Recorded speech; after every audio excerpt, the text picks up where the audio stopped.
di televisi ternyata terjadi juga di Indonesia. Sejak zaman penjajahan, tersebar beberapa lokasi pembantaian massal yang dilakukan oleh para penjajah maupun para pemberontak di negara ini. Bagaimana keadaan lokasi itu kini? Inilah 7 lokasi pembantaian massal di Indonesia versi on the spot.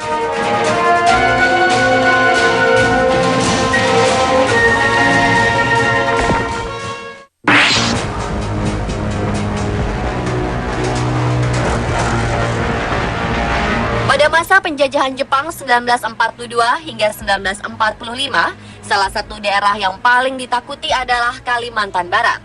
Penduduk di sana tidak mau menerima kedatangan Jepang begitu saja setelah Belanda mundur. Jepang mengambil paksa harta benda dan memperkosa anak gadis di sana. Sultan dan para cendekiawan di Kalimantan Barat pun berkumpul untuk membuat strategi mengusir Jepang dari tanah mereka. Namun rencana ini dibocorkan oleh warga yang berkhianat. Jepang mengetahui rencana tersebut dan menangkap semua cendekiawan yang berkumpul, termasuk Sultan Pontianak. Mereka dibawa ke Desa Mandor, Kabupaten Landak, Kalimantan Barat untuk dibantai. Desa Mandor dipilih karena waktu itu belum banyak penduduk yang tinggal di sana dan area hutan masih luas. Diperkirakan para bangsawan dan cendekiawan ini dibunuh dengan samurai. Ada juga yang mengatakan mulut mereka dimasukkan selang dan diisi air hingga meninggal. Setelah membantai orang-orang penting ini, Jepang tidak berhenti.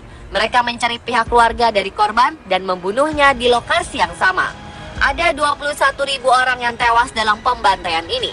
Peristiwa genosida ini sukses membuat Kalimantan Barat kehilangan kaum intelektual selama 3 dasawarsa. Ketika Jepang menyerah dan meninggalkan Indonesia, Sultan Hamid II yang selamat dari pembantaian ini menemukan tulang belulang korban pembantaian. Sultan ini selamat karena ketika Jepang menduduki Indonesia, dia hijrah ke Belanda bersama istrinya yang berkebangsaan Belanda. Dia pun mengumpulkan tulang belulang ini dibantu tim ahli dari Australia dan penduduk setempat. Selama 3 bulan, tulang belulang yang berserakan tersebut akhirnya dimakamkan di 10 makam massal yang sengaja dibangun oleh Sultan. Namun setelah itu, makam ini kemudian sedikit diabaikan. Setelah puluhan tahun, akhirnya pemerintah daerah melakukan perbaikan bagi makam ini. Tanggal 22 Juni 1977, Gubernur Kalimantan Barat meresmikan tempat ini sebagai makam Juang Mandor. Tanggal 22 Juni merupakan tanggal di mana peristiwa berdarah itu terjadi dan hingga sekarang ditetapkan sebagai hari berkabung di Kalimantan Barat.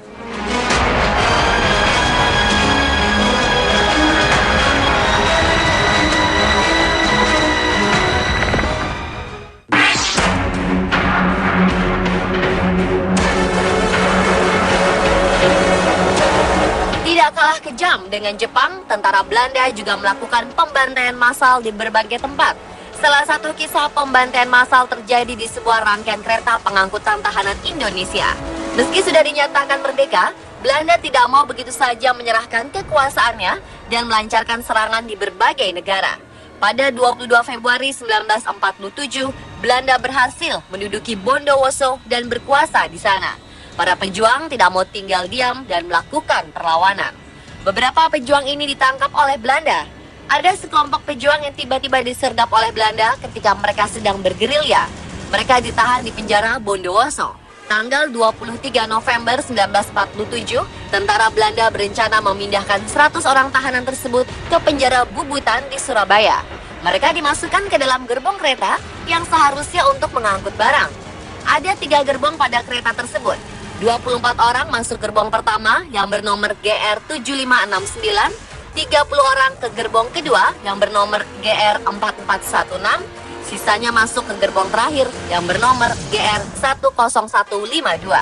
Selama 16 jam, para tahanan ini harus berjuang mempertahankan hidup tanpa diberi makanan atau minuman dan udara yang cukup.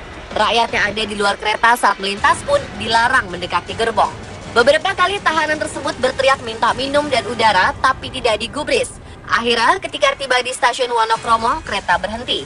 Dan setelah didata, 46 orang tahanan meninggal karena kekurangan minum dan makanan, sisanya sakit parah dan lemas. Salah satu tahanan mengaku bahwa mereka terpaksa minum air seni dan keringat sendiri untuk bertahan hidup. Gerbong ini sekarang berada di Museum Brawijaya, sedangkan di Bondowoso dibangun monumen gerbong maut untuk memperingati insiden berdarah ini.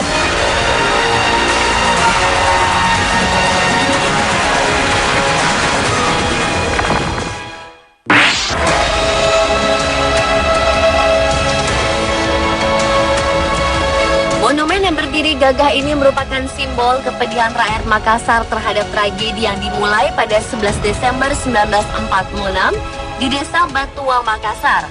Pada waktu itu, Belanda masih belum menerima kedaulatan Indonesia sebagai sebuah negara yang merdeka. Tentara Belanda masih menekan rakyat di berbagai daerah, salah satunya rakyat Makassar. Di lapangan Desa Batua, tentara Belanda memaksa rakyat menggali sebuah lubang besar. Rakyat tidak mengetahui bahwa lubang yang mereka gali itu nantinya menjadi sebuah kuburan massal bagi penduduk Makassar. Sebanyak 3.000 orang yang dinilai pemberontak dan pejuang ditangkap dan dikumpulkan di lapangan itu. Secara bergantian, mereka diminta duduk berjejer mengelilingi tepi lubang itu dan ditembak oleh Belanda. Korban yang tertembak akan segera jatuh ke lubang sehingga tentara Belanda tidak perlu capek menguburkan mereka satu persatu. Tidak hanya para pemimpin dan pejuang saja yang dibantai. Setelah pembunuhan sadis tersebut, tentara Belanda semakin kehilangan akal. Mereka mendobrak pintu-pintu rumah rakyat dan menembaki siapa saja yang terlihat mencurigakan. Dalam waktu 3 bulan, ada 40.000 jiwa yang tewas. Komandan tentara Belanda yang bertanggung jawab atas pembunuhan massal ini bernama Raymond Paul Pierre Westerling. Karena peristiwa tersebut, pembantaian keji ini dinamakan pembantaian Westerling. Tanggal 11 Desember menjadi hari berkabung di Makassar untuk memperingati peristiwa pembantaian tersebut.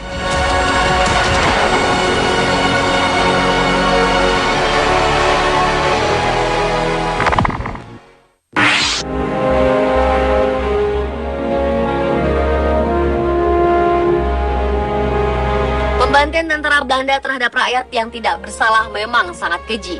Salah satu kekejian itu terjadi juga di Rawagede, Karawang. Kala itu pasukan Belanda mencari seorang pejuang bernama Lukas Sutaryo yang sepak terjangnya membuat Belanda kesal. Pada 9 Desember 1947, Belanda melacak jejak Kapten Lukas mendengar berita bahwa Kapten Lukas tengah berada di Rawagede.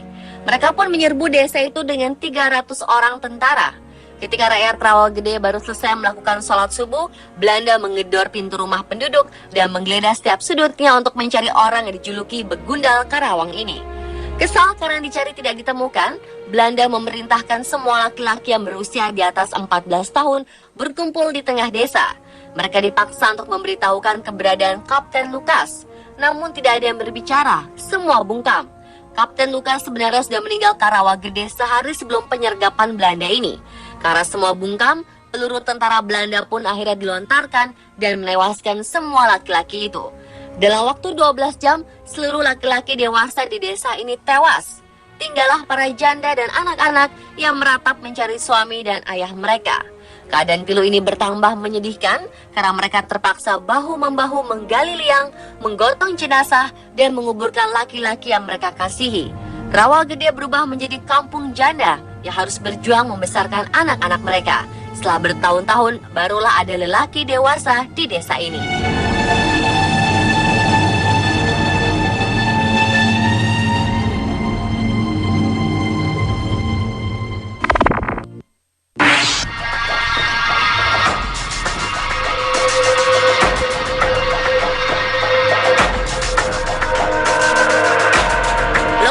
Selanjutnya merupakan saksi kekejaman bangsa kita sendiri.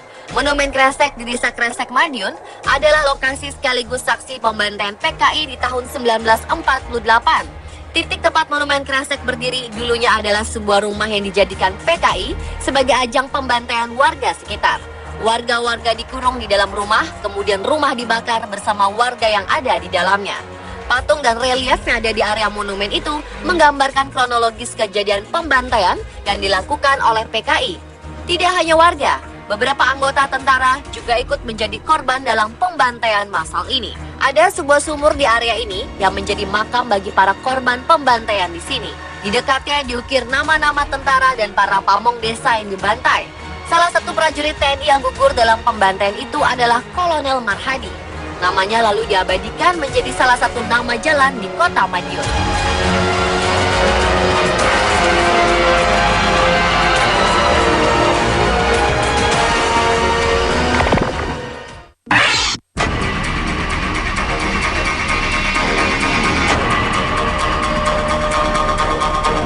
Mei 2013, puluhan tulang belulang manusia ditemukan warga secara tidak sengaja saat melakukan penggalian tanah di Situbondo, Jawa Timur. Saat ditemukan salah satu tulang bergelang besar dan bercincin yang diduga perhiasan milik korban.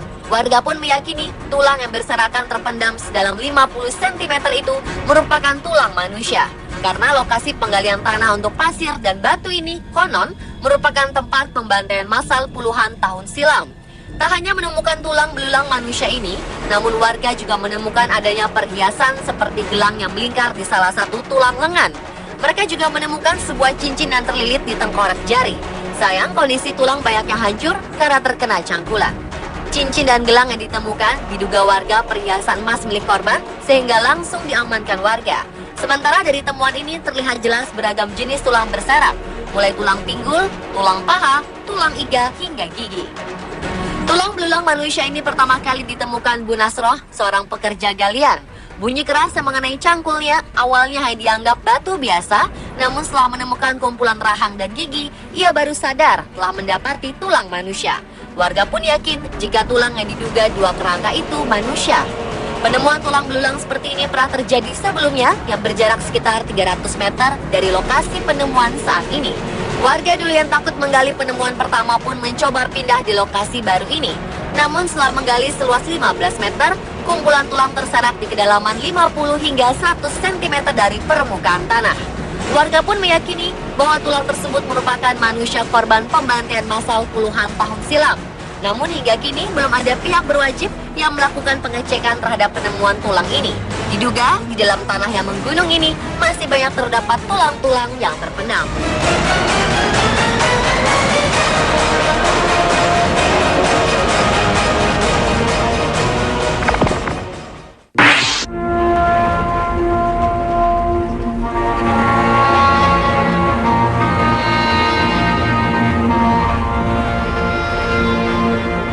Kejadian G30S sampai sekarang masih menjadi kontroversi.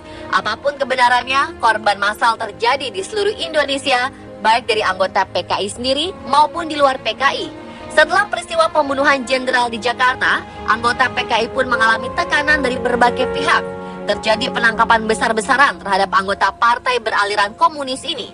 Beberapa kuburan massal pun ditemukan.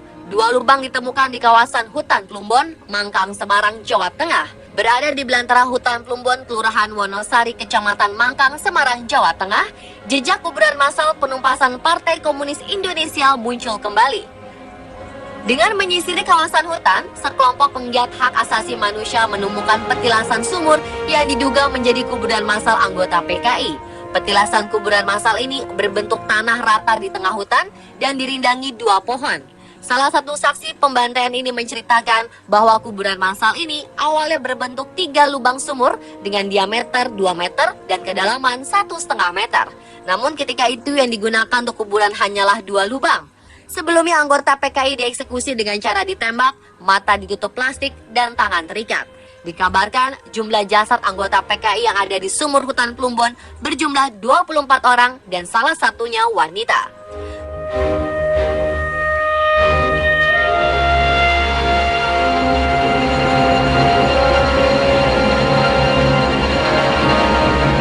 Itulah 7 lokasi pembantaian massal di Indonesia. Semua lokasi meninggalkan kisah yang kelam dan menjadi peringatan bagi kita untuk tetap hidup dalam damai.